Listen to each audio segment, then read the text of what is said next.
or someone would ask me the other day, she's like, what are you going to do when you actually find someone really similar to you? Would you get along? I was like, gosh, no, no way.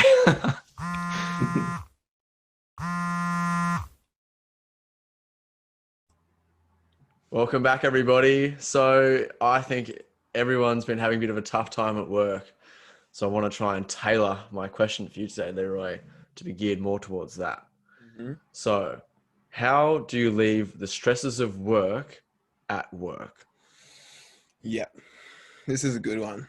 The working from home has made things difficult. As you can see, this is my bedroom, but this is also my workspace. And there has been a crossover of boundaries of my spaces. And one of the first things I have done now to reduce those stresses and leave work where work is to change my room, change my workspace. So now I sometimes work in the living room. I go to work or I go to the library. I just change it up because when it's your bedroom and your office, you lose those boundaries and you just don't know when to stop, and it just becomes one whole big cluster of a mess. So the first one, changing changing your workspace, because I can imagine a lot of us are working from home right now, and it is so important to have that physical sort of physical difference between what is work and what is home,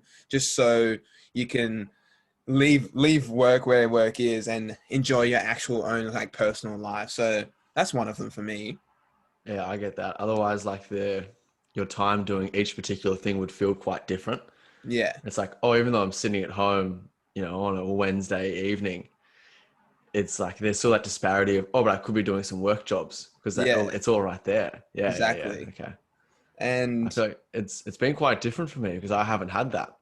The no, whole way through. I've had work being at work. I can't really bring my work home with me. yeah, So and I've been lucky in the sense in terms of I have that physical drive home to be able to get away from that space. yeah.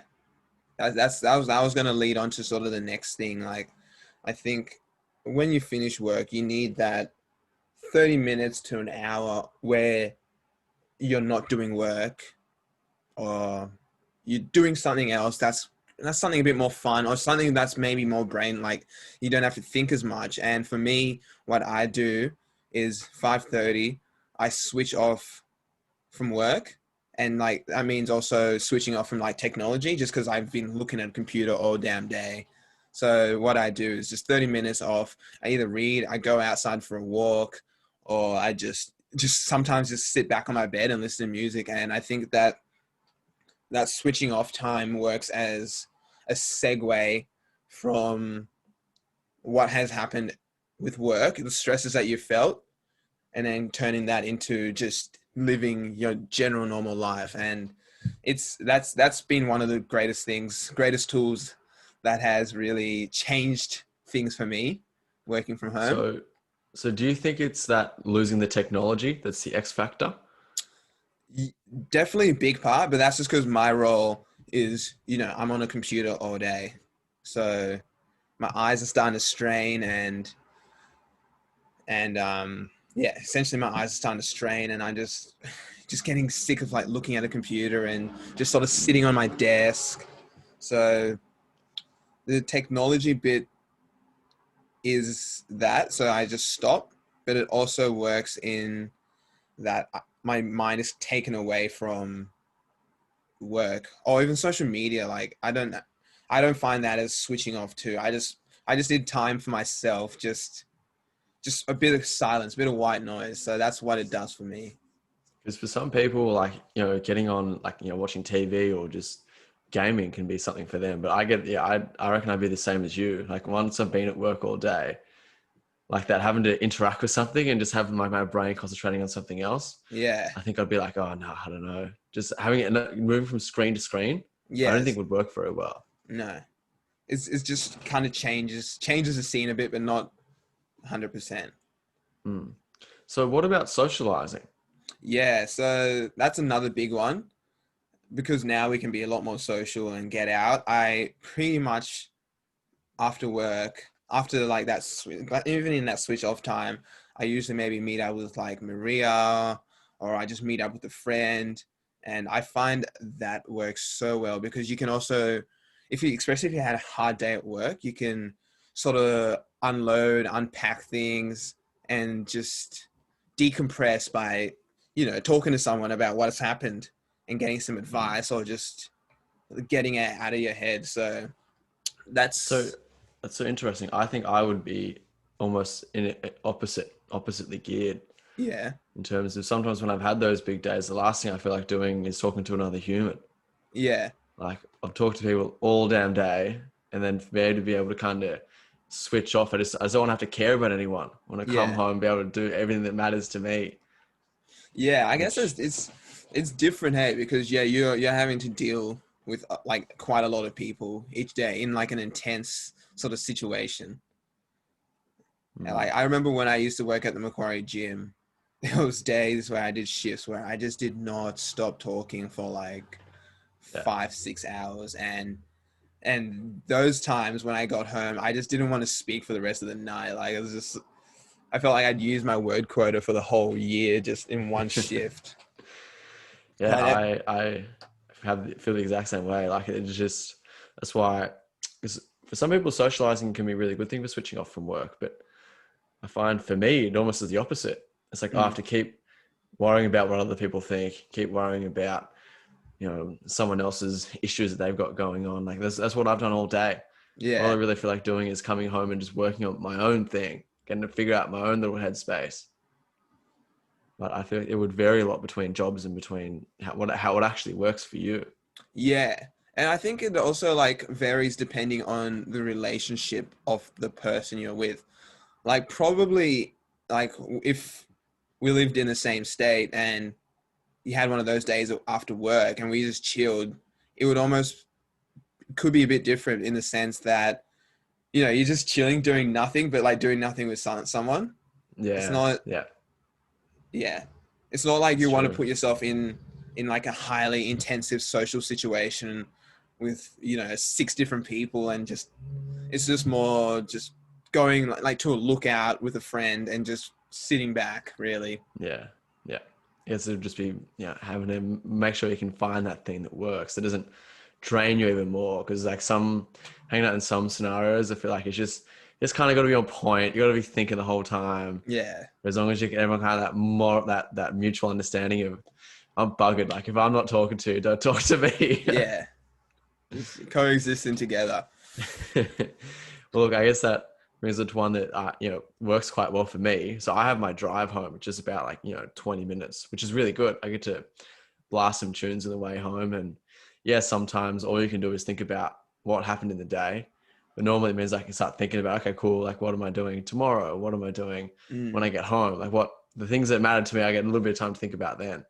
But also once I get home, making some food and just having a total blank little meal with only my thoughts, I think is a really big thing for me. Yeah. Do you have like a go-to snack when you first get home, or is a meal dinner? Well, look, it does vary because if I'm getting home from work, man, that can be like, somewhere in the spectrum of like 7:30, 7:45 to 8 o'clock. So normally by then it's starting to make dinner and get that all ready to go. But if I'm not coming home after work, and that's like, like a day off or the weekend or whatever, then like a little snack for me is veggie toasties. Easy. It's like, they're pretty simple. They're just kind of like deconstructed burgers. They're a bit of a pleb meal, but it's okay. I can You I can love your accept that. toasties. It's like bread, cut up, like tomato, like little bits of red onion, like pickles on top, and then little, little bit of cheese, and then like tomato sauce, mustard, and then bread on top, and then you toast it.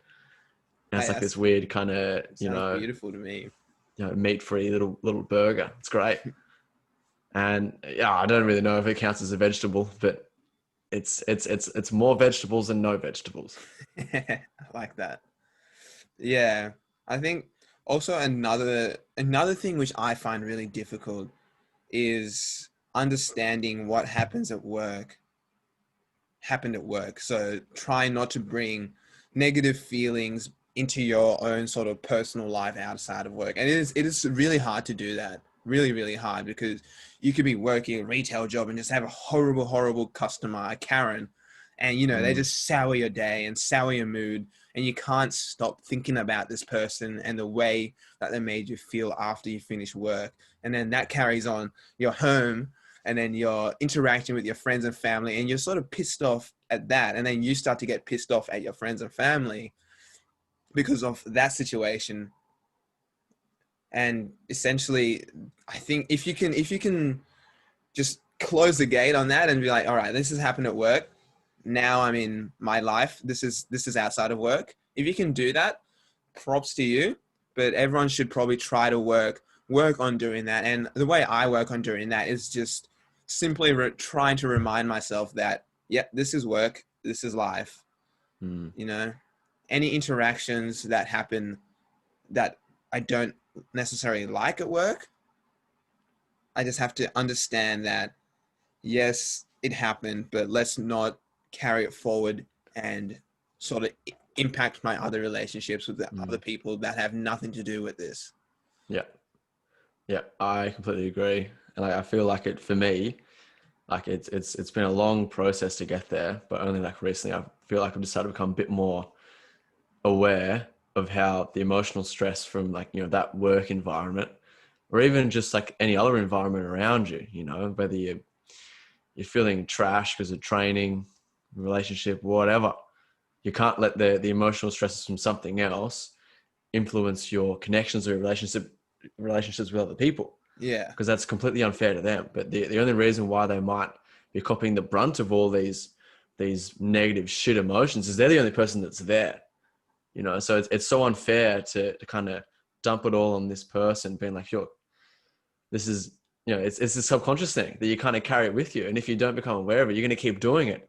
Eventually that person's going to be like, look, I care about you a lot, but stuff you. Why would I want to have to deal Mm. with you, feeling like a piece of shit the whole time? It had nothing to do with me. It'd be taken out on anyone that was here, but I'm just the one that happens to be, tucked in next to you. Yeah, And it's a shit feeling. And when you realize you're doing it, it just makes you feel so much shitter. mm, and then there's Yeah. that ultimate feeling of just literal regret. Yeah. Being like, man, no, you didn't deserve that. You were just there copying it because you were sticking by my side. Yeah. So that's Yeah. that's that's that's an important one. I think that anyone listening to this, you should work on that in all contexts of your life, just because that will really impact your relationships you have with people. Mm. And yeah, that's my little words of wisdom there from this year. Yeah, I like that. Especially. Look, maybe we'll have to do another episode purely on that. How do you Yeah. keep stresses from the outside world or out of your relationships? Yeah. Well, I think you did pretty well. Working from home has presented you with many challenges, that much I know. My work changed a little bit too, so it's interesting seeing how our differences line up in Mm. terms of how we keep work at work. Because yeah, it's a tough thing to do, but it's so important for keeping, number one, you stop them from feeling burnt out. Because if you let that kind of world of work stay simmering and bubbling and building up the whole time, because you never get away from it, you're gonna feel like your clinical burnout's gonna come in and run straight through you, and that thing ruins you for a while. Hmm. Yeah. Well, thanks for listening, everybody, and we'll catch everyone next time. Peace.